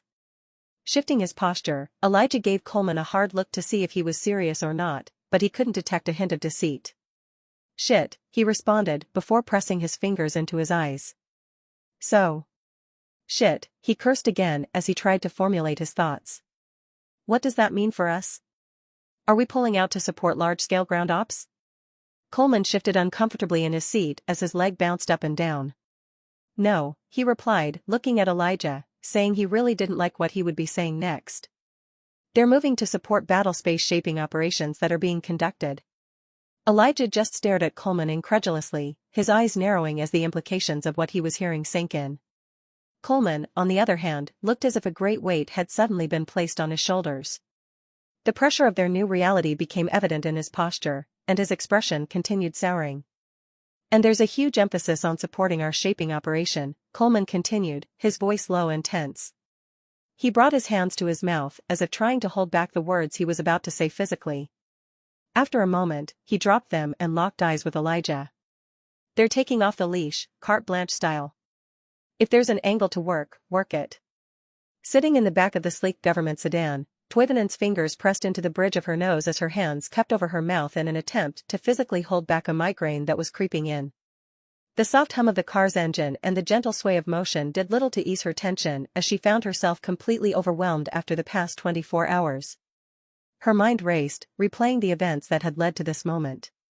Izael's demonstration with Anduril had been impressive enough, but her subsequent showcase with Raytheon sent shockwaves through the highest echelons of power. The fusion of magic and technology opened up possibilities for an iteration of what was called the harm missile, to incorporate some new energy. Toivonen wasn't particularly well versed in whatever weaponry the military was in play, but knew something significant when she saw it. The thing was apparently difficult to manufacture due to its exotic nature, but Toivonen wasn't sure about the details. She had just given the report a cursory glance, before returning to fussing over the new candy of her eye on the other side of the rift. Nevertheless, since that presentation, the military and political leadership have been so obsessed with the counter-offensive they sidelined every other issue. Every meeting, briefing, and memo was focused on leveraging this new knowledge against the otherworldly threat. This, in turn, soon led to establishing a permanent position in this new world. The fervor for an invasion had hit a fevered pitch, and it made Toivonen's stomach churn. She wasn't ready. Not by a long shot. She had only recently managed to wrangle limited control over that one Special Forces team, and she had to do it by dragging Sokkum kicking and screaming to the negotiation table. She had planned to carefully position her paramilitary officers to either replace or supplement them and build a robust intelligence network, but that was immediately shot down. The team wasn't just surviving, they were thriving. They had embedded themselves so deeply that they were now monitoring a major logistics hub in the middle of a major population center that resented this imperial force. When that information hit the brass, all hell broke loose, and any talks of pulling them out in place of Toivonen's people were promptly dumped into a burning dumpster. Suddenly, everyone from 4-star generals to undersecretaries was clamoring for immediate action, and the timetables Toivonen had fought tooth and nail to slow down were now being dramatically accelerated. Months of careful planning and positioning were being thrown out the window in favor of striking quickly and early. The military wanted to capitalize on this intelligence goldmine, and the politicians were all too eager to give them the green light. Toivonen felt like she was watching a runaway train, and she was powerless to stop it. The very success she had hoped for was now threatening to upend everything. As the car sped towards the meeting that would determine the fate of their world and the other, she couldn't help but feel as if she was going to hurl. Greedy fucks, she muttered under her breath as she pushed her hands against the bridge of her nose even harder. From the front seat, her driver's voice cut through her thoughts. "Ma'am? Did you say something?" Realizing she'd spoken aloud, Toivonen let out a sigh and straightened herself up a bit. "No, nothing," she replied in a tone that said she was anything but fine. "Just thinking out loud." The driver's eyes flicked up at the rearview mirror and saw just how stressed out his passenger was. His initial instinct was to speak up, but he knew better than to pry into someone in the intelligence field's business. Especially when it came to powerful people like Toivonen. Whatever was bothering her most likely had layers upon layers of secret classifications that would land him not in jail but probably in front of a firing squad. So, he did what he was trained to do. To shut up and drive. Another sigh left Toivonen's mouth as she leaned back against the leather seat. Her eyes became unfocused as they drifted towards the window at the passing landscape. The world outside seemed oblivious to the monumental decisions being made, the forces being set in motion. Every fiber of her being screamed that they were moving too fast, pushing forward without proper understanding or preparation. But her voice was increasingly drowned out by the chorus of eager politicians, gung-ho generals, and ambitious colleagues. Everyone seemed to salivate at the prospect of establishing a foothold in this new world and harness this newfound power. However, Toivonen found that any action she took would be completely pointless. Izael's last presentation had been the nail in the coffin, and all of a sudden, the petrodollar was thrown out with the old, while in came the manadollar. It seemed like she would just have to work with what she had. "Ma'am," her driver's voice cut through her thoughts, "we're approaching the Pentagon." Toivonen nodded as her face shifted to the stoic G-man expression she usually wore. The Pentagon was a fitting location for what would likely be the high-level meeting that would ultimately decide the fate of thousands, if not millions, of people. The last pieces of this monumental operation would fall into place in the labyrinthine corridors of the world's largest office building. She knew even before she, or anyone else, for that matter, had set foot in the building that the decision had already been made. Gathering the highest echelons of military and intelligence leadership would just be a formality. The Joint Chiefs and the directors of the CIA, NSA, and DIA would be there. Key members of the National Security Council would be present, and likely a handful of carefully selected congressmen from the intelligence committees. And every one of them will decide to pull the trigger. As the car approached the massive structure, Toivonen took a deep breath, steeling herself for what was to come. In a matter of days, perhaps weeks at most, American forces would be crossing into another world. And she, for better or worse, would be at the epicenter of it all. Let's see if we can avoid another shit show, she muttered to herself as the car pulled up to the security checkpoint. Whatever happened next, there was no turning back now. The die was cast, and all she could do was try to guide the outcome as best she could with the limited tools at her disposal. As the car came to a stop, Toivonen's driver quickly exited and moved to open her door. However, instead of immediately stepping out, Toivonen hunched over in her seat, balling her hands together and pressing them into her face. She took a deep, shuddering breath, trying to center herself. The driver stood there in the doorframe with a concerned look etched on his face. He'd driven Toivonen to countless high-stakes meetings, but he'd never seen her quite like this. "Ma'am," he ventured hesitantly, "are you all right? Are you feeling unwell?" Toivonen remained in that position for several long moments, her breath coming in slow, measured inhales and exhales. The weight of what she was about to be part of pressed down on her like a physical force. This wasn't just another meeting. This was history in the making, a turning point for all of humanity. The sheer magnitude of it all was almost incomprehensible. New resources, new technologies, new threats, everything would change, forever altering Earth's geopolitical landscape. Finally, Toivonen took one last deep breath and looked up, meeting her driver's concerned gaze. "I'm fine," she said, her voice steady, despite the turmoil within. "Just preparing myself." As she exited the car, Toivonen straightened her suit, the Pentagon looming over her. Turning her eyes up, she looked up at those imposing pillars that simultaneously held up and protected the entrance of the most important military thought center in the world. It seemed like a fitting symbol of the immense power about to be unleashed. Toivonen strode forward with purpose as her heels clicked against the polished floor as she entered the Pentagon. The building's usual bustling atmosphere was much heavier than normal, with an undercurrent of tension so palpable that one might have been able to cut it with a knife. Military personnel and civilian staff alike moved with increased urgency, their faces etched with barely concealed anxiety. The Pentagon as a whole was a hive of activity. Aides rushed back and forth, carrying classified folders and secure tablets. Clusters of officers were huddled in the corners, engaged in hushed conversations. The typical cacophony of ringing phones had multiplied to an extreme as the incessant ringing echoed throughout every hallway. Everyone knew something big was coming. Toivonen didn't even need to see inside any room or eavesdrop on any conversation to know that everyone was running around like a chicken with their heads cut off. In fact, she had already been briefed on the current happenings on Earth. From the borders of Baltic states to the South China Sea, each potential hot spot had incidents that very closely bordered acts of war. None knew precisely when the Americans would make their move on the rift, but they all knew it was imminent. The rift alone had sparked a global firestorm of diplomatic and military posturing, but coupled with the fact that the Americans were keeping everyone else except close allies out, had put the world on a teetering edge. Protests had erupted across the globe, ranging from allies expressing concern to outright adversaries condemning American unilateralism and lambasting them for being neocolonial. The United Nations had become a battlefield of words and resolutions. Time and again, the UN tried to pass resolutions to internationalize the rift operation, but the United States wielded its veto power relentlessly. The UN General Assembly had passed non-binding resolutions calling for international cooperation and oversight, but those had been outright ignored. Legal challenges had been mounted at the International Court of Justice and the World Trade Organization, but the Americans threatened to pull funding. Multilateral treaties had been proposed, aiming to regulate access to and exploitation of the New World's resources, but the U.S. ambassador simply laughed. Some nations had even attempted to impose sanctions on the United States, but America had bared its teeth. In no uncertain terms, they had made clear that any interference would be interpreted as an act of war and readied their military as such. The message was unmistakable: the rift and the world beyond was America's domain, and they were prepared to defend that claim with the full might of their military. And with the U.S. military-industrial complex already ramping up over the past decade, no one wanted to be the first to test them.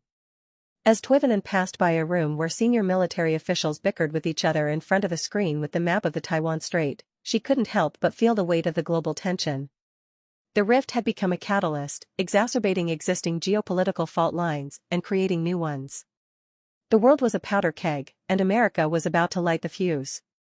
It wasn't much longer until Toivonen found herself nearing her destination due to the aggressively layered security checkpoints. It seemed no expense had been saved for this meeting since the security had been unprecedented, even by the Pentagon standards.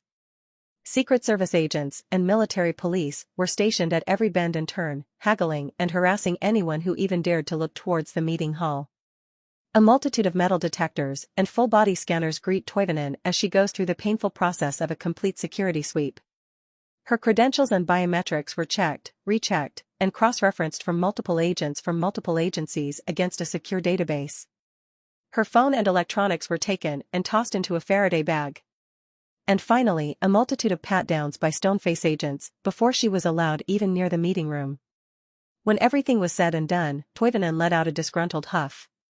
She felt a little violated from so many hands wandering her body in search of anything that wasn't attached to her. However, she finally entered what had to be the most secure room in the world. Once inside, Toivonen's eyes immediately found the president, and she snapped to attention, offering a crisp salute. "Mr. President," she said in a voice full of respect for his position. The president gave a curt nod, which signified Toivonen's being at ease. Her arm dropped as she made her way to her seat next to the most powerful figures in American national security. Directly to her left was the CIA Director Michigan O'Reilly, her direct boss. His face was a mask of calm concentration as he gave her a respectful nod. To her right was Secretary of Defense Mark Lee, engaged in a hushed conversation with General Kincaid, chairman of the Joint Chiefs of Staff. Further down the table, she spotted NSA Director Admiral Reynolds and watched his fingers dance over a secure tablet. The director of the DIA was also present and found himself deep in discussion with National Security Advisor Eliza Sutton. The atmosphere in the room was so heavy that Toivonen felt as if they were all weighing in on someone's verdict for execution. But the more she thought about that comparison, Toivonen realized that what they were doing was a lot more extreme. They were here to decide the fate of goddamn worlds, at the very least, legions of soldiers and potentially thousands of civilians. As the last few attendees took their seats, aides moved swiftly around the room, distributing classified folders to each person present. The soft rustle of paper and the muted clicks of secure tablets being activated filled the air. The president leaned back in his chair, adopting a more casual posture that belied the gravity of the situation. "Okay, let's get this show on the road," he said, his voice carrying easily across the room. He paused, his eyes sweeping across the assembled faces, before continuing. "The question of pushing into alien territory is not a matter of if, but when and how." The president's gaze lingered on Toivonen and CIA Director O'Reilly. "Now, from what I understand, there are a few dissenting voices in the mix." Toivonen felt the weight of the president's gaze, knowing that her concerns about the operation's timing and preparation had not gone unnoticed. She maintained a neutral expression, aware that every eye in the room alternated between her and O'Reilly. Tapping rhythmically on the desk, the president's eyes remained fixed on Toivonen and O'Reilly as he continued, his tone becoming more assertive. "You two are the only ones holding us up at this point," he said in more of a growl than anything else. "And I need you to understand that the forces on the other side of this rift are not the only factors in play here." He leaned forward, clasping his hands on the table. "For instance, our entire population is rabid for blood in response to an attack on Americans, on American soil," he said slowly and deliberately while emphasizing each word. "The public doesn't just want justice, they want revenge, and they want it now." The president's gaze then swept across the room. "Not only that, but we've got Congress breathing down our necks, already accusing us of inaction." He knocked on the table with his fist a few times. "Especially when the rift and our nation's security is the only thing anyone's talking about. Internationally, we're walking a tightrope." He continued with one last rap of his knuckles on the hardwood surface.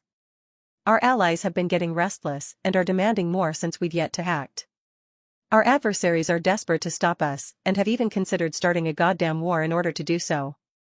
A hateful growl left the president's mouth as he stopped peering around the room and glared directly at Toivonen. "Which brings me to my question," he hissed while narrowing his eyes at her. Why is it that the CIA, particularly you, Ms. Toivonen, is so insistent on delaying? We have a narrow window of opportunity here, and every day we wait is a day every single one of our enemies can use to make things more difficult. Toivonen shifted uncomfortably in her seat, feeling the weight of every gaze in the room. Before she could respond, CIA Director O'Reilly spoke up. Well, Mr. President, we. Michigan, the president's tone was harsh when he cut off O'Reilly with a raised hand. Michigan O'Reilly fell silent, and his mouth slowly closed as he gave his subordinate a sympathetic look. It seemed she was on her own for this one. The president's eyes bored into Toivonen. I'd rather hear it from the horse's mouth, he said in a low and intense voice. I'm getting excuse after excuse, so I'm curious as to what really is going on here. What is the delay, Ms. Toivonen? In this very moment, the accumulation of long hours, stress, lack of sleep, and sheer exhaustion seemed to catch up with Toivonen all at once. The overwhelming pressure from not just the president's gaze, but every important figure in the room, bore into her as if they were interrogating her very soul.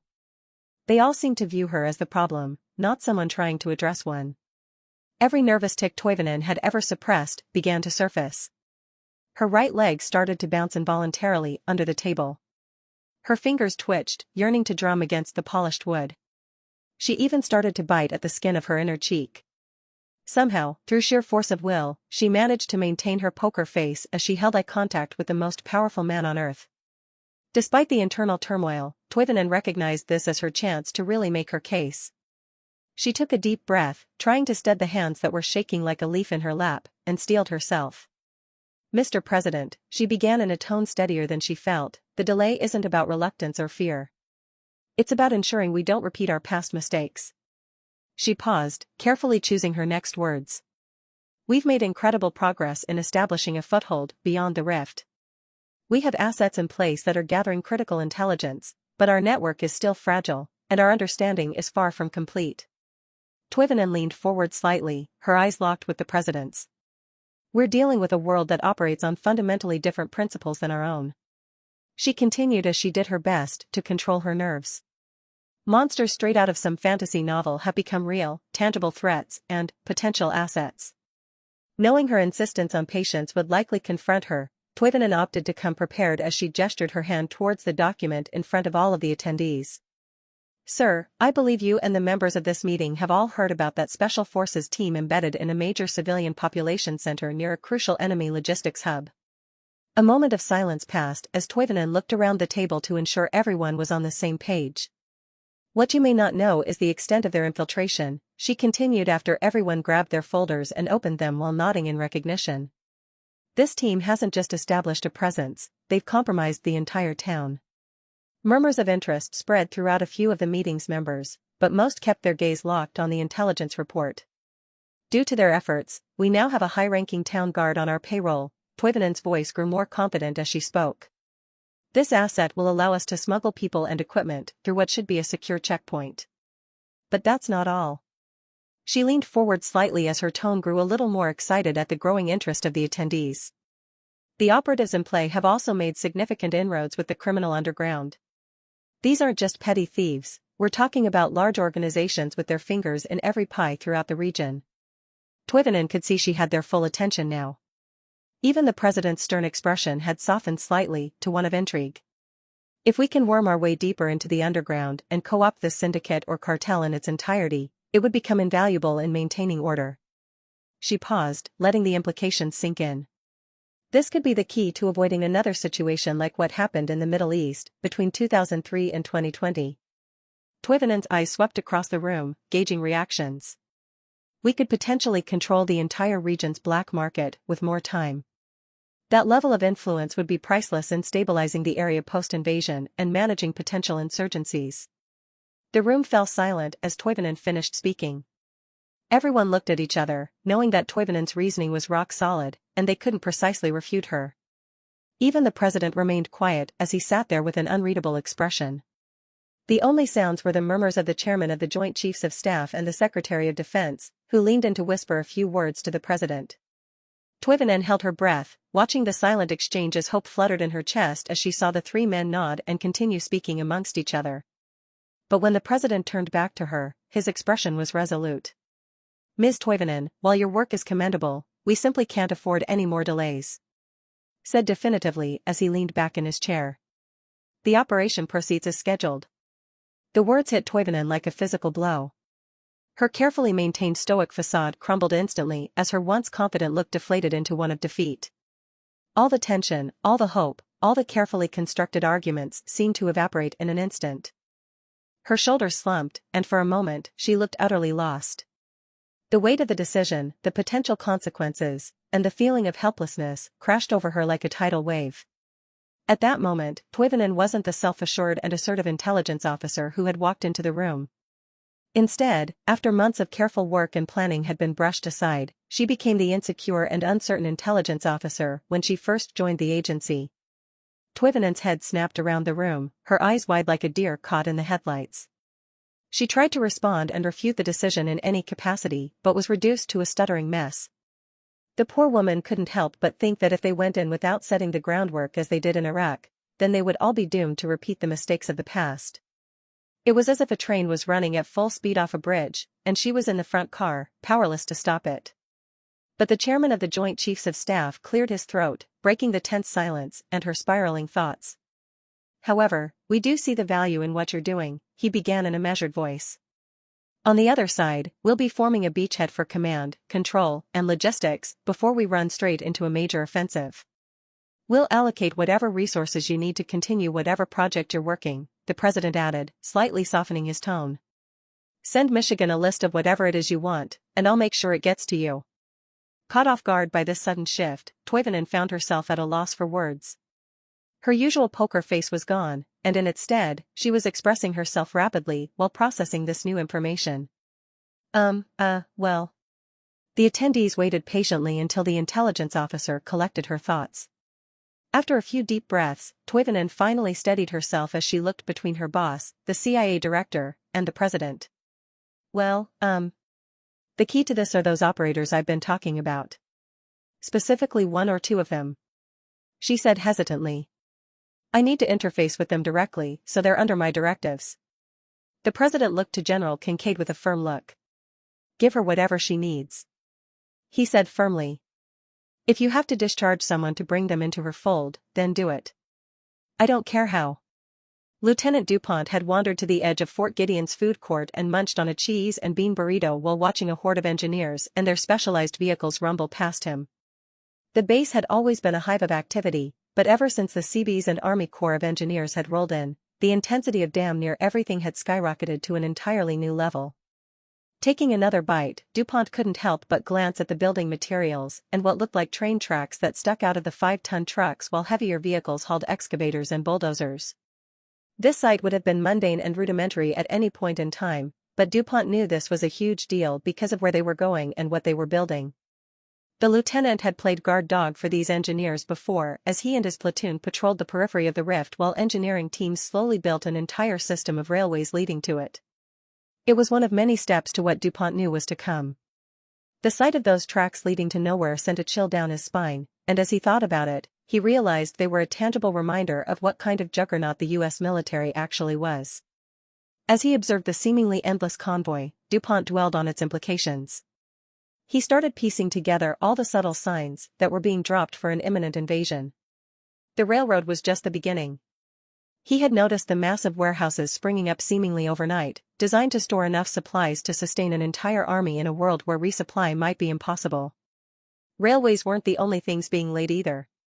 Massive road networks that could support incredible amounts of weight were being built all over the place, leading to two destinations: the Rift and Fort Gideon.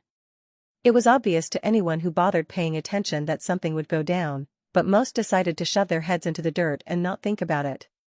The idea of invading a country, or in this case, a new world, was all fun and games until the rubber met the road. Then, all of a sudden, reality hit, and the jokes and bravado stopped the moment you had to stop by the aid station to get your blood type checked.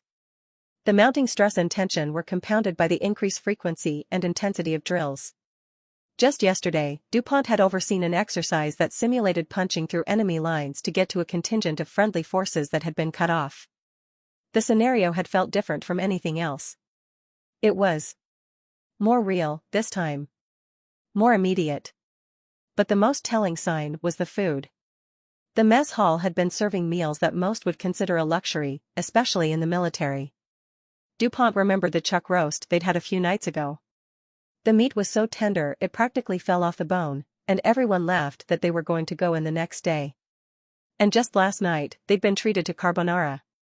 Suspicions of the increased quality of food had rippled throughout the monolithic base and its sister compounds that surrounded the magical anomaly that sat in the middle of Ohio. Giving your troops the last bit of comfort and feeding them well was an old military tradition just before a major operation, and DuPont knew this was the calm before the storm. Tension in every single service member in this godforsaken base was so tight that DuPont thought someone was going to snap sooner or later.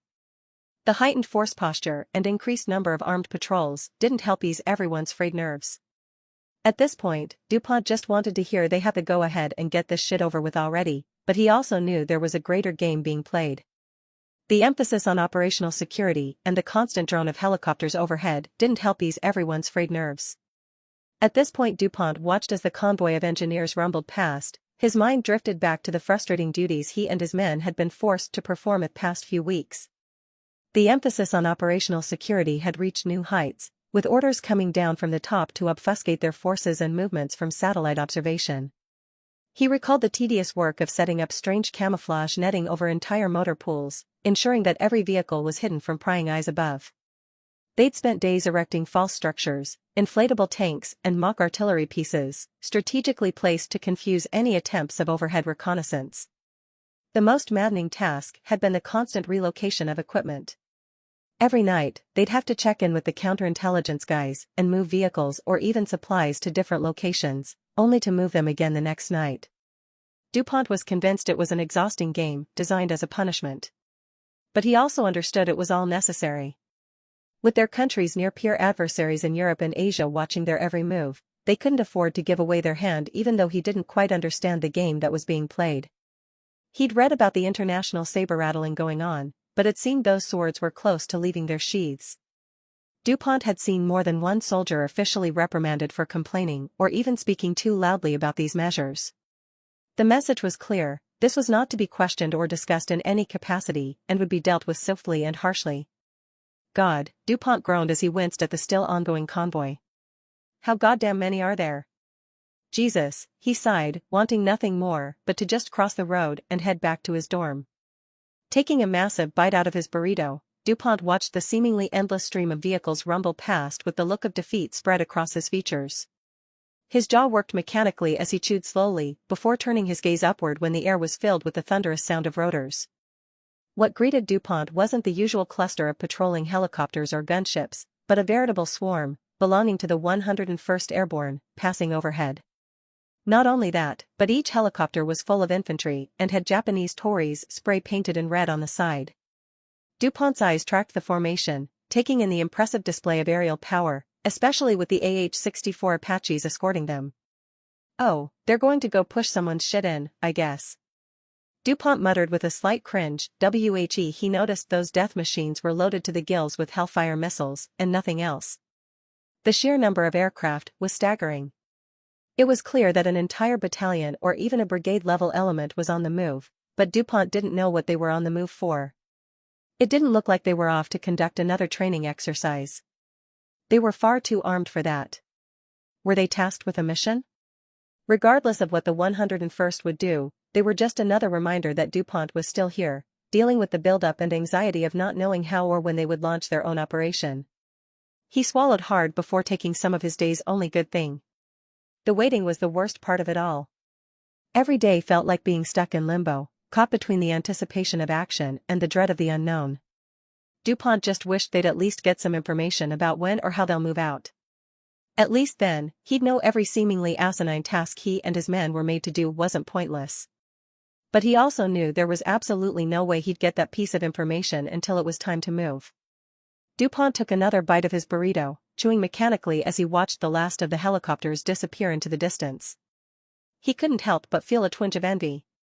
Those men were doing something other than running around like chickens with their heads cut off, moving tanks, IFVs, or God knows whatever the hell else. Divine, he muttered a word of praise for this food as the last of the engineering vehicles rumbled past. Finally able to cross the street, DuPont heaved a heavy breath through his mouth, causing his lips to rattle in exasperation. He couldn't help but say thanks to any holy powers that may exist for allowing him to move again. Today was going to be another busy day of moving, with the company and its equipment moving TR motor pool and throwing more weird tarps over them. As he made his way across the street towards his barracks, the sky was once again full of aircraft, and the roar of jet engines echoed overhead. The sound was as mundane as a sedan down a suburban road, but this time, the noise was far greater than normal. DuPont looked up and was taken aback by what he saw. His eyes widened to see the sheer number of planes streaking across the sky toward the rift. There usually was, at most, a flight or two lurking overhead. But what DuPont saw was a lot more than 1 or 2 flights.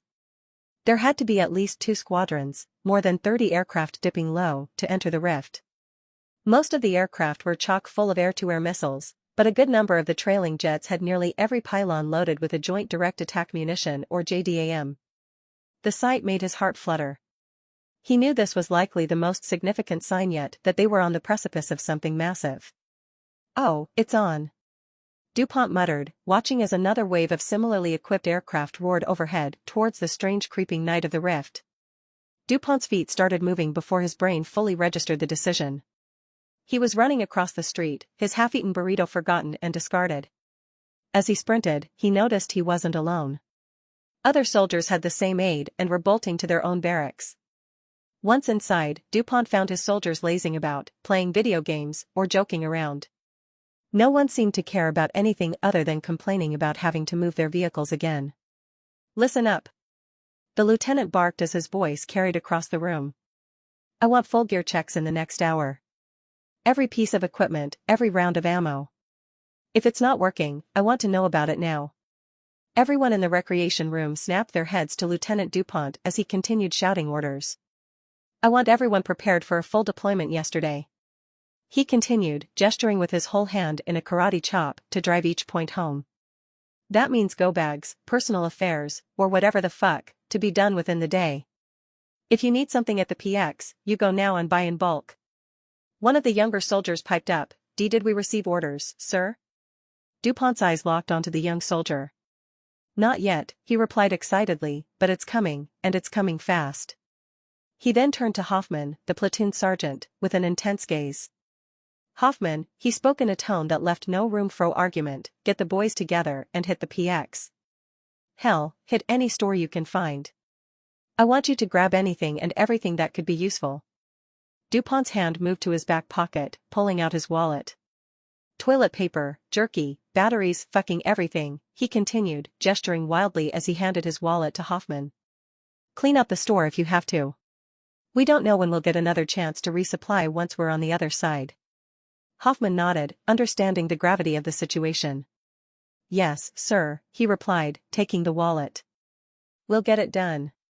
DuPont then turned back to the rest of the platoon. "The rest of you, I want every vehicle and every piece of kit checked and double-checked. If something's missing, I want to know about it. If something's broken, I want to know about it. If something even looks a little worn, I want to fucking know about it. Now go." He finished clapping his hands, causing the barracks erupted into a flurry of activity. Soldiers rushed out of the recreation room while Hoffman, the platoon sergeant, quickly gathered the other NCOs. "All right, listen up," Hoffman barked. "Takashi, take your squad and hit the PX. Rivera, your guys take the commissary. Matthews, hit any off-base stores you can find. Buy out their stock if you have to. We need everything: food, hygiene products, batteries, the works. Move." Meanwhile, in Washington, D.C., Defense Secretary Mark Lee sat in the Pentagon's highly secure National Military Command Center, NMCC. The room hummed with tension as officers mumbled, staring at the screens on the walls, displaying real-time satellite imagery. Everything from troop movements to intelligence reports from across the globe were plastered on every digital display. Each one told a story of escalating global tensions as the defense secretary's eyes darted between the screens. "Give me the latest," he spoke in a calm and measured tone even though he was racked with stress.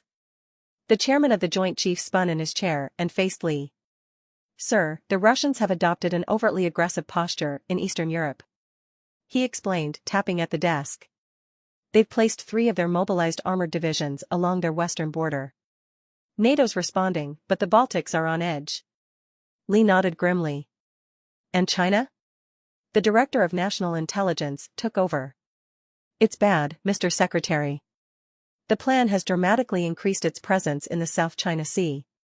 We're not only seeing unprecedented naval exercises near Taiwan, but they've replaced their Coast Guard assets that were harassing the Philippines at the Spratly Islands with heavily armed naval vessels. Our analysts believe they're not just flexing but preparing for potential action. Another general added that he sat beside the chairman. Mark Lee went quiet as his brow furrowed in deep thought. They had anticipated this reaction, but the reality of it was still sobering. After a moment, he turned to the Secretary of State, who had just joined the meeting via a secure video link. What's the diplomatic situation, Madam Secretary? Lee asked, rubbing the creased wrinkles on his forehead. The Secretary of State, Tessa Hammond, wore a grim look as she stared at her peers on the screen. It's a shitstorm, Mark. She said tersely as she leaned back with her arms folded. We're being pressured from all sides. Russia and China are leading the charge and demanding UN oversight of the rift. They're painting us as neo-imperialists and warmongers that are destabilizing global security. She paused, taking a deep breath before continuing. But it's not just our adversaries. India and Brazil are also pushing for multilateral control. And even though they're participating in the multinational division, France, Turkey, and a few others in NATO are calling for more transparency and shared access. Lee let out a humorless chuckle. France, huh? What, Africa's not enough for them anymore? He shook his head with a look of frustration on his face. Turkey, I get. They've always had their eyes on expanding influence. But what's the State Department's response been? Hammond sighed. We're using every diplomatic tool in our arsenal. She said, running a hand through her hair. We're emphasizing the unprecedented nature of the situation and the need for careful, controlled exploration. We've also been playing up the potential dangers of unrestricted access and positioning ourselves as the responsible custodian, but... She hesitated for a moment as she thought about what she would say next. Russia and China are pushing hard for a Security Council resolution demanding international oversight. She said tentatively. We've vetoed it, of course, but they're not backing down. They're now trying to take it to the General Assembly for a non-binding resolution. Let me guess, Lee interjected, they're framing it as a matter of international peace and security? Exactly, the secretary nodded. And they're stating this as a threat that threatens the entire globe and are invoking the Uniting for Peace resolution, trying to bypass our veto. It's gaining traction, especially among the non-aligned movement countries. Lee's jaw tightened. And our allies? The Secretary of State sighed and pinched the bridge of her nose. Mixed bag, she nearly groaned as she was reminded of the literal hellstorm she was dealing with. Kansas, Japan, Korea, and Poland are standing firm with us, but others are wavering. They're caught between supporting us and appeasing their own populations and interest. Pretentious sons of bitches. The Secretary of Defense scoffed. As if we'd allow open access to goddamn anyone within our own borders. The voice of the National Security Advisor chimed in from another screen. We're also seeing increased activity in international courts. There's talk of China and Russia bringing a case to the ICJ to challenge our exclusive control over the rift. Lee leaned back in his chair, his mind racing through the implications. They know we'd sooner go to war than allow that to happen, so this must be a pretense for a full-on push of a multipolar world order, he mused aloud. The National Security Advisor nodded. That's what we're assuming as well, Mark. He said, leaning forward. They may try to frame it as a necessary counterbalance. The rhetoric coming out of Beijing and Moscow is all about preventing American hegemony across two worlds. WEL. They're also not wrong, the Secretary of Defense added. If we successfully exploit the resources on the other side of the rift, the global power balance will shift dramatically in our favor. Lee suddenly stood up and started pacing around the room. We can't back down, and we definitely can't show any sign of compromise. He said, more speaking to himself than to anyone else. If we give an inch on this, they'll take a mile. After a minute of silence and the Secretary of Defense's pacing, he finally came to a stop and faced the group within the NMCC and those teleconferencing in. I want a heavier presence in the South China Sea and the Baltics. We can't shy away from confrontation. Everyone shifted somewhat comfortably at the suggestion, but it was the Secretary of State that spoke up first. Mark, we need to be careful, she said tentatively. Any aggressive move on our part could spark a wider conflict. We'd be fighting a war on multiple fronts, through the rift and potentially against Russia and China. And if we do nothing? Lee countered, rubbing the creases of his forehead again. What happens if we let them chip away at our allies, expand their influence, or maybe even make a move on Taiwan or the Baltics while we're distracted by the rift? He shook his head. No. We can't let the fear of conflict paralyze us. The room fell silent while tension grew and seemed to suffocate everyone in the room. After a moment, Lee spoke again in a low and firm voice. We need options, and not just defensive ones. He said, turning towards the chairman of the Joint Chiefs. I want to know what preemptive strike packages would look like. If they push too far or become too aggressive, I want to know what it would look like to defund them completely within the first few volleys. The chairman visibly stiffened at that suggestion. Sir, that's a significant escalation. We'd be risking. I know what we'd be risking, Lee cut him off. But I need to know our options. All of them. He replied definitely. If push comes to shove, we need to be prepared to act quickly and decisively. He looked around the room, meeting each person's eyes. I'm not saying we'll do it. But we need to be ready for the worst-case scenario, he said as everyone stared at him as if he had lost his mind. If we hesitate, if we show them they can push us, it would lead to an even-tempered conflict. We could lose everything, not just our allies and influence, but our position in the world. The room was quiet for a moment before the chairman nodded slowly. Understood, sir. We'll prepare a full range of options, including preemptive strike scenarios. Lee nodded, feeling the weight of potential futures pressing down on him. Good. Get it done. And someone get me a secure line to the president. He needs to be briefed on this immediately.